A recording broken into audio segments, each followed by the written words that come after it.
College की online पाठशाला में आपका एक बार पुण्य हार्दिक स्वागत है। तो आज हम पढ़ने वाले हैं राजस्थान की जनजातियों के अंदर गरासिया जनजाति। भी गरासिया जनजाति कहाँ से आई, इसकी क्या क्या विशेषताएं हैं और इनके क्या रीति रिवाज और परंपराएं हैं, उनका विस्तार से अध्ययन करेंगे। और इसकी राजस्थान के मैप में कहाँ कहाँ लोकेटेड है उसका भी हम अध्ययन करेंगे। देखिए, जो गरासिया जनजाति है तो राजस्थान की तीसरी सबसे बड़ी जनजाति है। यदि एक नंबर पर हमने देखा था मेणा,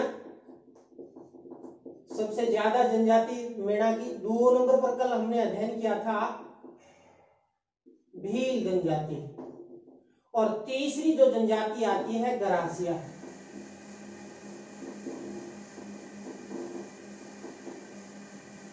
जो गरासिया जनजाति है वो राजस्थान की कुल जो जनजाति है उसके 6.70% जनसंख्या है वो गरासियों की पाई जाती। जैसे कल हमने देखा था कि भील राजस्थान की कुल जनजाति के लगभग 39% यानी लगभग 10 लाख भील पाए जाते हैं। उसी प्रकार गरासिया राजस्थान की कुल यानी जनजातियों में देखें तो भील, मीणा और भील के बाद तीसरी सबसे बड़ी जनजाति है। और ये जनजाति कहां से आई इसके बारे में भी डिस्कस करेंगे। तो देखिए, कर्नल टोड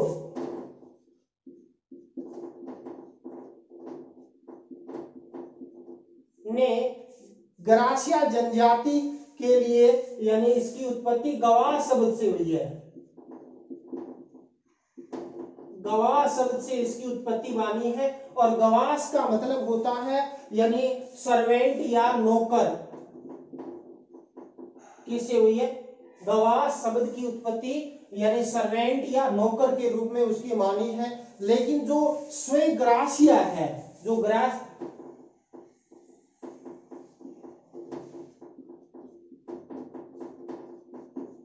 स्वयं जो ग्रासिया जनजाति है वो अपने आप को भगवान राम के वंशज मानते हैं। किसके मानते हैं?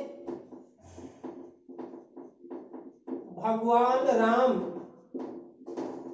के वंशज मानते हैं और ये कहते हैं कि हमारा जो मूल स्थान था वो अयोध्या था। कहां?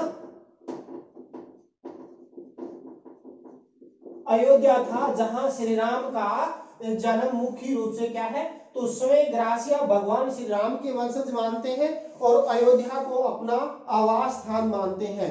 लेकिन वर्तमान में जो सर्वेक्षण हुए उन सर्वेक्षणों के अकॉर्डिंग देखें तो इनका जो मूल स्थान है,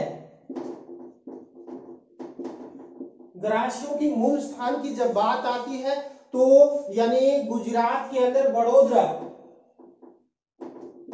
यानी बड़ौदा का चैनपारीन क्षेत्र, और ये चैनपारीन क्षेत्र वर्तमान में कहां पर है? गुजरात में है। तो इस प्रकार यदि हम देखें तो कर्नल टोड ने यानी मुख्य रूप से जैसे हमने भीलों को देखा था वन पुत्र की संज्ञा दी थी, इसी प्रकार कर्नल टोड ने यानी जो ग्रासियों को गवाह शब्द से इसकी उत्पत्ति मानी है और गवास का मतलब होता है सर्वेंट या नौकर। लेकिन स्वयं जो ग्रासिया है, ग्रासिया जनजाति, वो भगवान श्री राम के वंशज मानते हैं और अयोध्या के रहने वाले ये बताते हैं। लेकिन जो वर्तमान में जो आधुनिक सर्वेक्षण हुए उन सर्वेक्षणों के आधार पर इसका मूल स्थान है बड़ौदा का चैनपारीन क्षेत्र, जो वर्तमान गुजरात के अंदर स्थित है। तो ग्रासिया जनजाति का ये तो जैसे चैनपारीन क्षेत्र गुजरात का,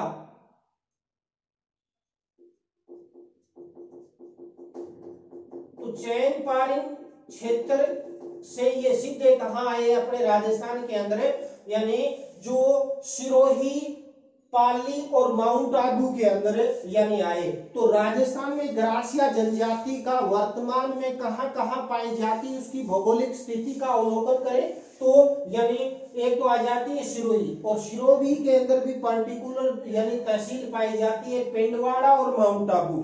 तो पेंडवाड़ा और माउंट आबू मुख्य रूप से क्या है? ग्रासिया सिरोही के अंदर पाए जाते हैं। इसके अलावा यानी सिरोही से लगता हुआ पाली, और पाली की जो बाली तहसील है वहां पर मुख्य रूप से क्या है? ये जनजाति है वो पाई जाती है।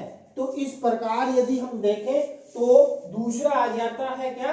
पाली की बाली तहसील। इसके बाद तीसरे स्थान की यदि हम बात करते हैं तो वो आ जाता है कौन सा? यानी उदयपुर की दो तहसीलें आ जाती है, कोटड़ा और गोगुंदा। तो कोटड़ा और गोगुंदा तो आ जाता है उदयपुर का, माउंट आबू का यानी माउंट आबू और पेंडवाड़ा सिरोही का आ जाता है, और पाली है वो बाली मुख्य रूप से क्या है? इसके अंदर स्थित है। जो तीन तहसीलों में प्रमुख रूप से क्या है? अधिकांश ग्रासिया जनजाति है वो पाई जाती है।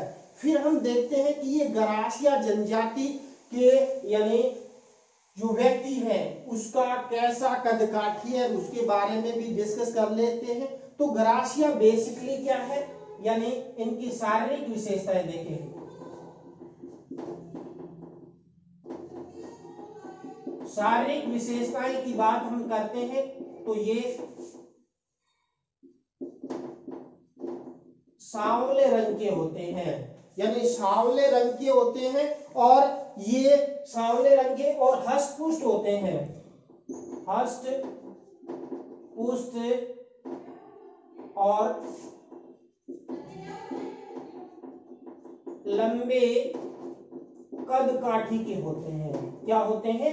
यानी शारीरिक रूप से सांवले रंग के, हष्टपुष्ट और लंबे कद काठी के होते हैं। और यानी इनकी देखें तो इनका स्वभाव एकांत प्रिय होता है।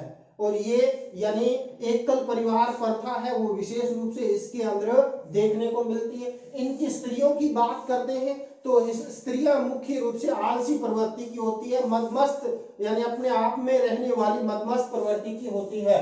तो इस प्रकार ये इनकी आ जाती है क्या? शारीरिक विशेषताएं प्रमुख रूप से क्या है? आ जाती है।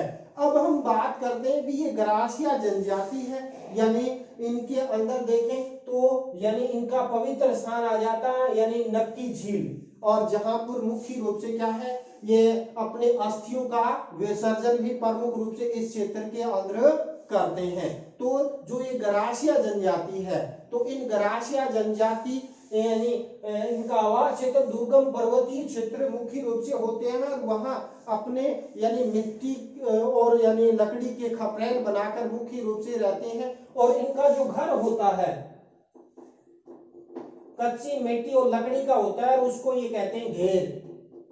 इसको कहते हैं यानी एक बाड़ा तुल्य होता है, उसके अंदर यानी छोटे छोटे आवास होते हैं और पशुओं को उसके अंदर रखते हैं। तो इस प्रकार घर को मुख्य रूप से क्या है? घर यानी घेर के रूप में इनको यानी माना जाता है इसका घर। फिर यदि हम बात करते हैं इसका जो गांव होता है, गांव को फला के रूप में जाना जाता है, जो यानी 10 से 15 घेर हो जाते हैं और उसको गांव को ये प्रमुख रूप से क्या है? फला या फलिया के रूप में जाना जाता है। और ग्राम पंचायत होती है,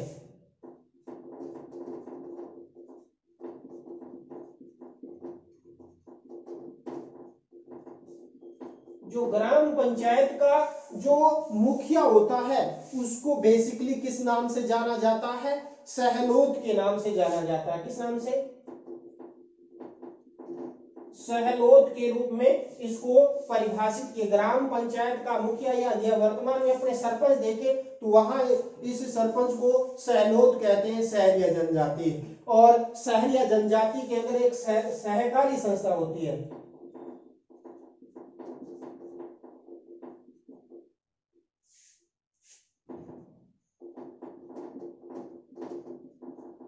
सरकारी जो संस्था होती है उसको ये हेलरू के नाम से जाना जाता है। किस नाम से?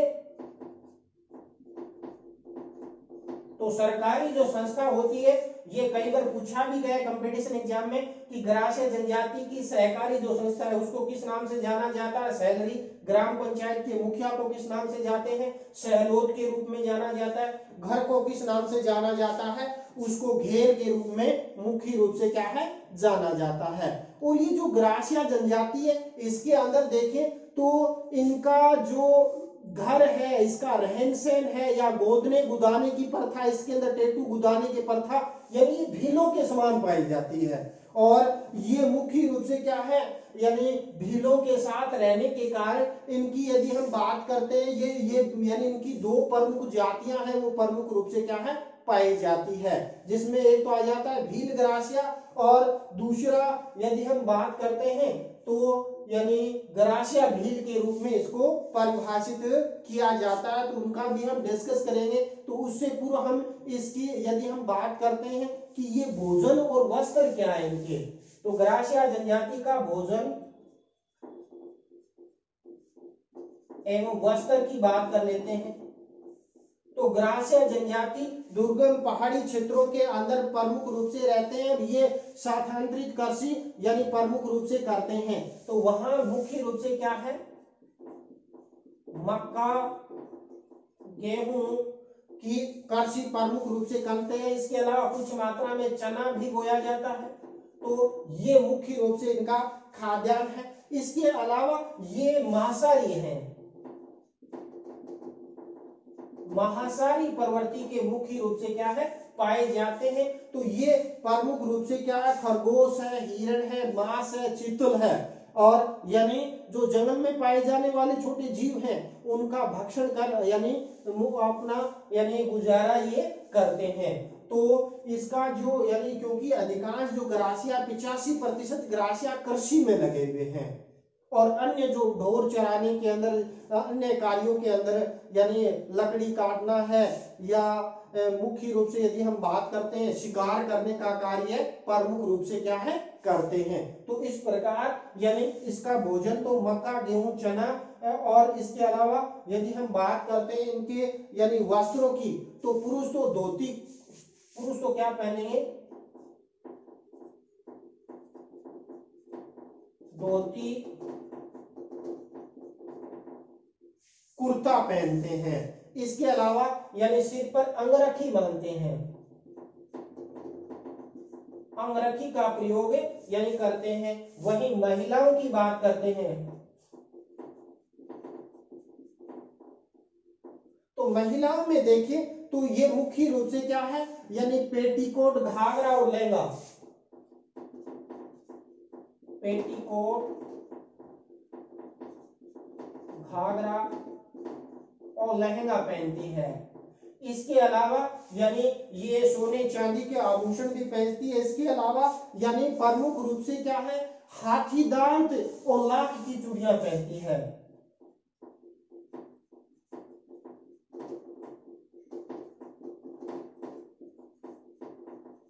लाख की चूड़ियां पहनती है। देखिए यानी यदि हम बात करते हैं ग्रासिया जनजाति में, तो कुंवारी स्त्रियां तो लाख की चूड़ियां पहनती है। यानी लाख की चूड़ियां तो कौन पहनती है, कुंवारी स्त्रियां या बालिकाएं तो पहनती है, यानी लाख की चूड़ियां। और शादीशुदा महिलाएं हैं वो हाथी दांत की, शादीशुदा महिलाएं तो क्या हाथी दांत यानी हाथी दांत की पहनती है, और कुंवारी लड़कियां लाख की चूड़ियों का यानी पहनावा प्रमुख रूप से क्या है करती है। अब हम बात करते हैं कि ग्रासिया की अर्थव्यवस्था क्या है। तो यानी अर्थव्यवस्था का आधार क्या है, तो उसके अंदर भी बात करते हैं। तो ग्रासिया जनजातीय दुर्गम पहाड़ी क्षेत्रों में रहती है, और 85% जो ग्रासिया है वो प्रमुख रूप से करते हैं क्या है कृषि। और कृषि भी प्रमुख रूप से क्या है, या तो चावल है, गेहूं, जौ, चने की कृषि करते हैं। और इसके अलावा अन्य ग्रासिया की यदि हम बात करते हैं तो अन्य लकड़ी काटना,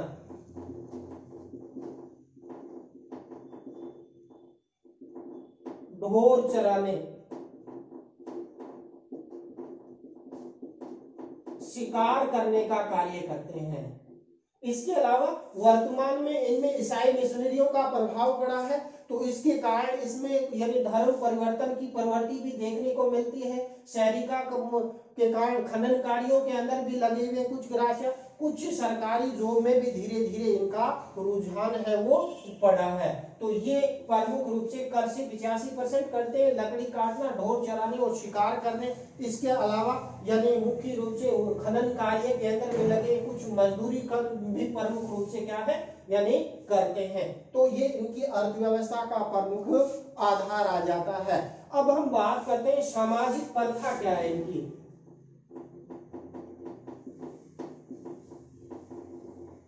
सामाजिक प्रथा की बात करते हैं तो सामाजिक प्रथा या सामाजिक संरचना में देखें तो ग्रासिया जनजाति है वो मुख्य रूप से एकल प्रथा, एकांत प्रिय रहते हैं। तो सामूहिक परिवार प्रथा इसमें कम देखने को मिलती है।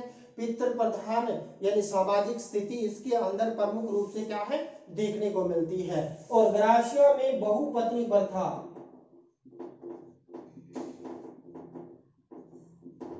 पाई जाती है। तो बहुपत्नी यानी एक से ज्यादा विवाह है प्रमुख रूप से क्या है ग्रासिया करते हैं। और विधवा विवाह प्रचलित है, यानी विधवा पुनर्विवाह प्रचलित है। तो विधवा पुनर्विवाह प्रथा इसमें यानी एक अच्छी है कि विधवा पुनर्विवाह प्रथा प्रचलित है, वो प्रमुख रूप से क्या है पाई जाती है। और इसके अंदर भी क्या है यदि हम बात करते हैं ग्रासिया जनजाति की तो इसमें विवाह की जब बात आती है तो ग्रासिया जनजाति के अंदर यानी 4 प्रकार के विवाह प्रचलित है। नंबर 1 आता है मोरबंदिया,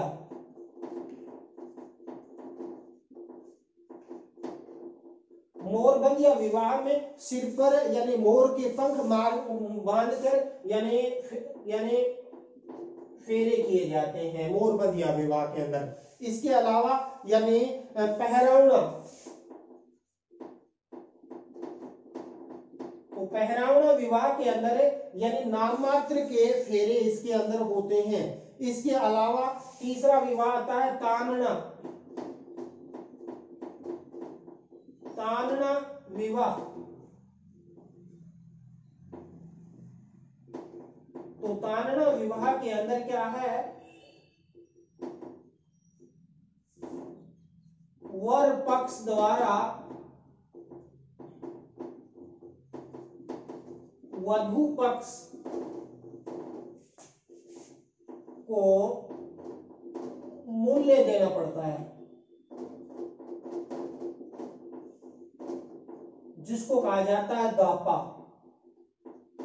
और ये राजस्थान पुलिस के अंदर आ चुका है, पटवारी के अंदर आ जाता है कि गरासिया जनजाति में वर पक्ष द्वारा वधु पक्ष को जो मूल्य चुकाया जाता है उसको किस नाम से जाना जाता है, तो उसको दापा के रूप में यानी जाना जाता है। इसके अलावा मेलवी यानी प्रथा भी यानी यहाँ प्रमुख रूप से क्या है पाई जाती है। तो इससे पूर्व हमने डिस्कस किया था कि यहाँ की जो गरासिया जनजाति की जो कवारी कन्याएं होती है वो बेसिकली लाख की चूड़ियां पहनती है और शादीशुदा महिलाएं हाथी दांत की चूड़ियों का प्रचलन है वो इसमें प्रमुख रूप से क्या है देखने को मिलता है। इसके अलावा यदि हम बात करते हैं सामाजिक स्थिति के अंदर, तो समाज के अंदर गरासिया जनजाति में समाज में 3 वर्ग पाए जाते हैं, 3 वर्ग पाए जाते हैं। जिस प्रकार वर्तमान में यानी हम देखें अपनी स्थिति के अंदर यानी एक तो आता निम्न वर्ग, मध्यम वर्ग और उच्च वर्ग, तो इसके अंदर भी यानी 3 प्रकार के वर्ग देखने को मिलते हैं। तो इसके एक तो आते मोटी नियात,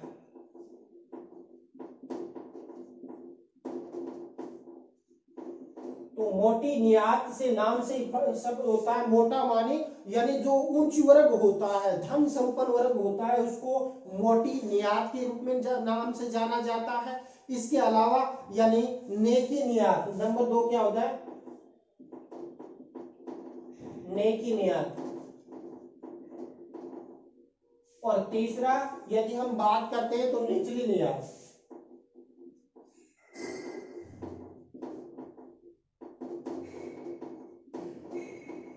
तो हम देखें तो नेकी नियात मध्यम वर्ग मध्यम वर्ग के ग्रासी आ जाते और निचली नियात के अंदर यानी सबसे निचले यानी निम्न वर्ग के सबसे गरीब तबका है ग्रासन का, वो यानी इस नेकी नियात के यानी नेकी नियात में मध्यम वर्ग और निचली नियात में सबसे निम्न वर्ग है वो प्रमुख रूप से इसके अंदर आ जाता है।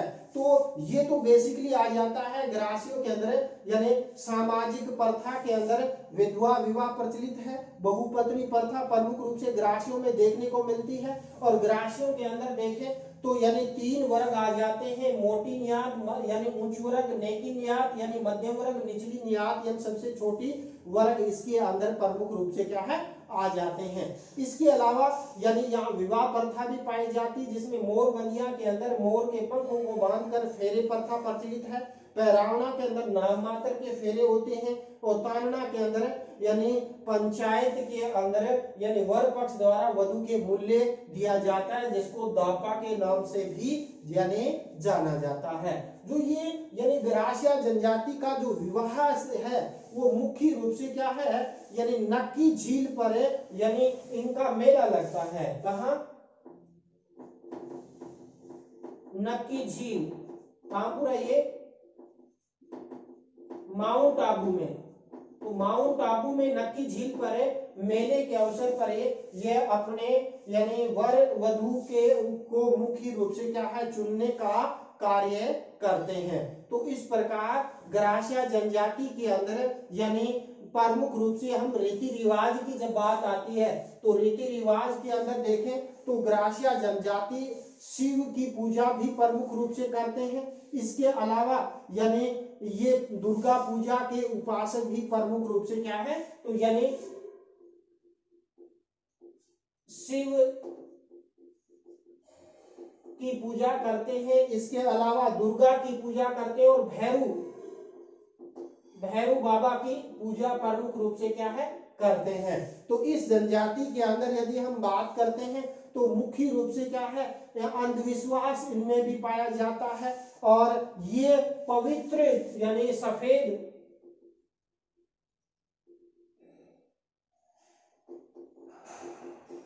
वस्तु को पवित्र मानते हैं ये। इसी कारण क्या है यानी सफेद मोर पवित्र पक्षी है इनका सफेद मोर इनका पवित्र पक्षी है, वो मुख्य रूप से क्या है माना जाता है। तो ये तो हमने देखा ग्रासिया जनजाति की प्रमुख रूप से यानी इनकी धार्मिक स्थिति, और इसके अंदर देखा कि शिव दुर्गा भैरू बाबा की पूजा करते हैं, पवित्र जो पशु है वो मुख्य रूप से इनका मोर माना जाता है। और इसके अलावा ये यानी प्रमुख रूप से जंगलों के अंदर विभिन्न प्रकार के जो जीव जंतु है उनका मांस का भक्षण करते हैं, जिसमें मार्शल है, चीतल है, खरगोश है, हिरण है, लोमड़ी है जैसे पशुओं का शिकार का कार्य भी प्रमुख रूप से क्या है ये जनजाति प्रमुख रूप से करती है। इसके अलावा हम ग्रासिया जनजाति की धार्मिक संस्कृति की बात करते हैं या इनके प्रमुख मेलों की बात करते हैं। जब मेलों की बात आती है तो ग्रासिया जनजाति के 3 जगह पर पवित्र मेले लगते हैं। एक तो लगता है नक्की झील माउंट आबू में है और यहाँ ये अपने यानी विवाह स्थल के अंदर वधु और वर को चुनने का कार्य करते हैं। इसके अलावा घोटियांबा मेला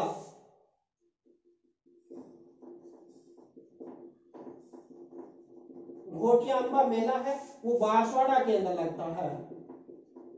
कहाँ लगता है घोटियांबा मेला? बांसवाड़ा के अंदर प्रमुख रूप से क्या है इनका यानी मेला है वो लगता है। इसके अलावा चित्र विचित्र मेला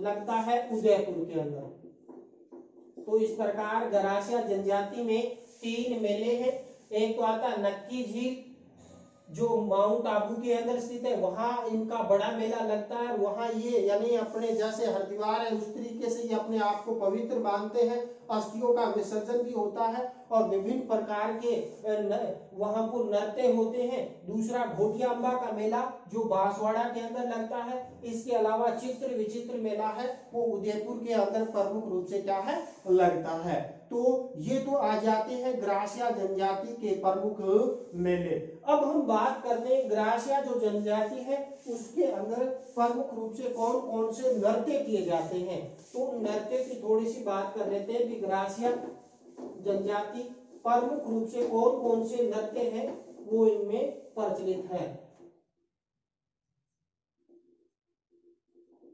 जब नृत्य की बात आती है तो ग्रासिया जनजाति का सबसे बड़ा नृत्य आ जाता है वालरा। और वालरा जो नृत्य है वो प्रमुख रूप से क्या है अपने जैसे घूमर नृत्य है, घूमर नृत्य की तरह यानी घेरा बनाकर ये ग्रासिया जनजाति के लोग हैं वो प्रमुख रूप से क्या है नृत्य करते हैं। और ये घूमर नृत्य बिना वाद्य यंत्र का प्रयोग करते हैं। और ये प्रश्न पीछे पटवारी एग्जाम के अंदर आ चुका है कि ग्रासिया जनजाति द्वारा यानी ऐसा कौन सा नृत्य है जो बिना वाद्य यंत्र के किया जाता है। तो वो नृत्य आ जाता है वालरा नृत्य। और वालरा नृत्य है वो मुख्य रूप से क्या है शादी विवाह शादी के अवसर पर प्रमुख रूप से क्या है ये नृत्य है वो प्रमुख रूप से क्या है किया जाता है। इसके अलावा लूर नृत्य भी आ जाता है जो प्रमुख रूप से शादी के अवसर पर यानी किया जाता है। इसके अलावा मांदल नृत्य भी प्रमुख रूप से क्या है यानी पुरुष और महिलाओं द्वारा मुख्य रूप से क्या यानी मांडल प्रमुख रूप से महिलाओं द्वारा किया जाता है। महिलाओं का नृत्य है मांडल। इसी प्रकार यदि हम बात करते हैं तो मोरिया नृत्य, मोरिया नृत्य केवल पुरुष लोग ही करते हैं। कौन करते हैं? तो मोरिया नृत्य किया जाता है पुरुषों के द्वारा। इसके अलावा यानी कूद नृत्य है वो भी बिना वाद्य यंत्र के किया जाता है। इसके अलावा अन्य नृत्यों की बात करते तो रायण नृत्य भी आ जाता है। तो रायण नृत्य की बात करते हैं, यह युगल नृत्य है। युगल नृत्य प्रमुख रूप से क्या है किया जाता है। इसके अलावा जवारा नृत्य है, यह भी एक प्रकार का यानी युगल नृत्य प्रमुख रूप से क्या है आ जाता है। तो ये तो आ जाता है ग्रासिया जनजाति का प्रमुख रूप से क्या है यानी नृत्य।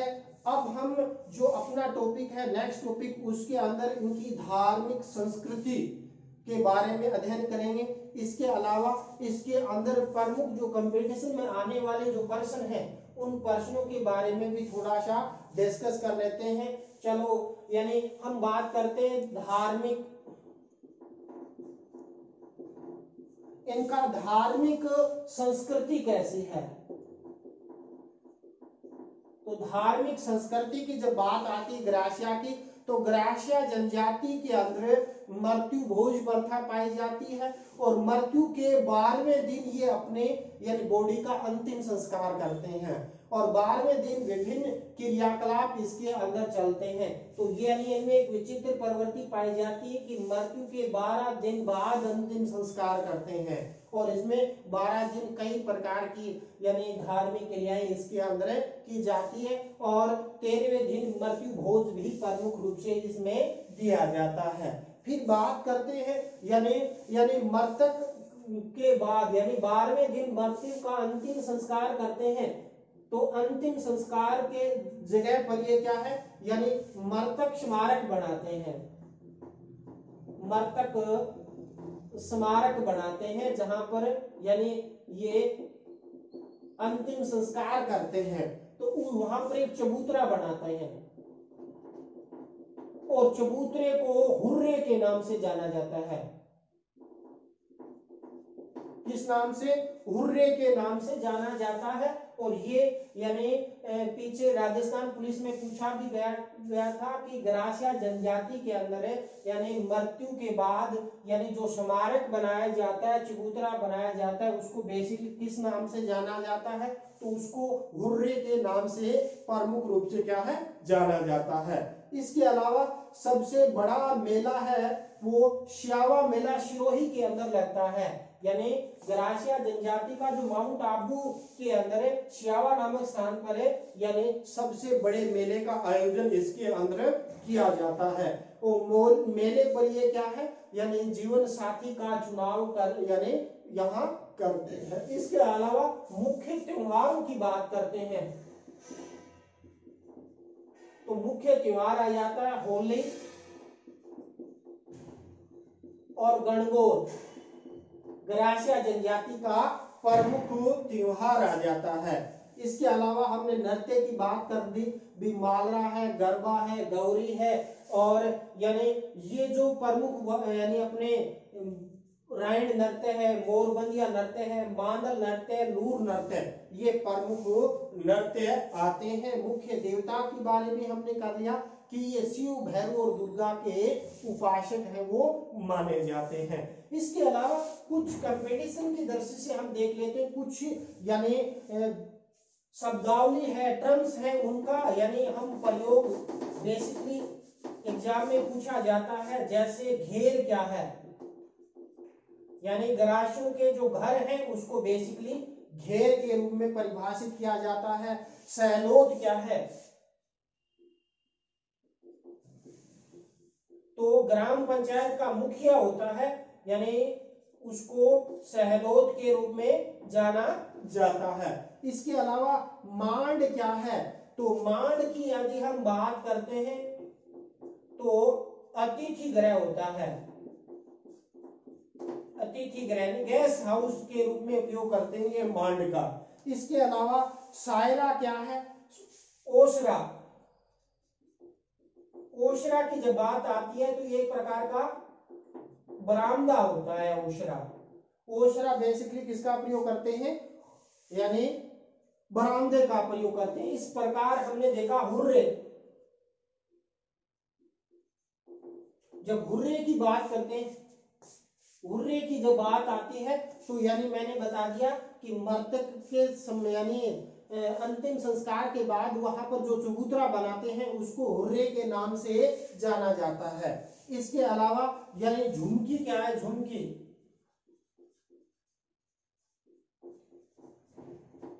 पुरुषों की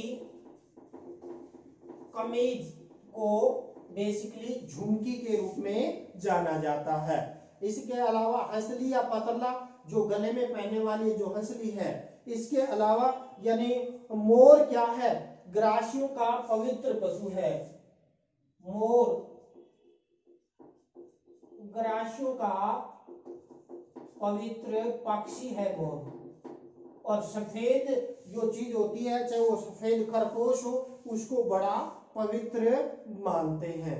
इसके अलावा यदि हम बात करते हैं माटला क्या होता है, और यानी माटला यानी छोटे अनाज रखने वाला होता है और मटकी के रूप में उसको परिभाषित करते हैं। तो इस प्रकार यदि हम देखें तो ये टर्म्स आ जाती है जिसके बारे में कई कंपटीशन एग्जामों में पूछा जाता है। तो वर्तमान के अंदर चाहे वो पटवारी एग्जाम हो या रेट के एग्जाम, इससे संबंधित ये वीडियो काफी महत्वपूर्ण रहने वाला है। इसके अलावा बीए पार्ट सेकंड के अंदर ग्रासिया जनजाति की यानी मुख्य रूप से कला संस्कृति, कृषि संस्कृति और परंपराएं क्या क्या पाई जाती उस पर भी बड़ा प्रश्न इसके अंदर प्रमुख रूप से क्या है पूछा जाता है। तो इस प्रकार यदि हम देखें तो ग्रासिया जनजाति मुख्य रूप से क्या है घोड़ा बाऊजी, इनका एक पवित्र देवता के रूप में भी प्रमुख रूप से क्या है पूजन करते हैं। तो ये जो ग्रासिया जनजाति स्वयं को अपने चौहान राजपूतों के वंशज मानती है, इसको यानी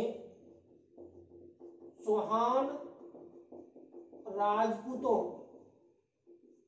के वंशज वे बताते हैं कुछ ग्रासिया।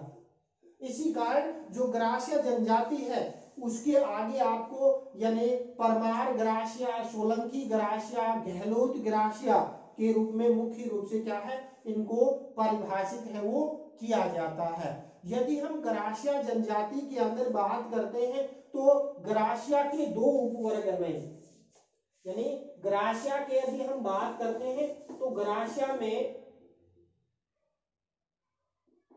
दो उपवर्ग आते हैं, यानी ग्रासियों को प्रमुख रूप से दो उपवर्गों में बांटा गया है। इसके अंदर यदि हम बात करते हैं तो दो उपवर्ग कौन से हैं, एक तो आता है भील ग्रासिया,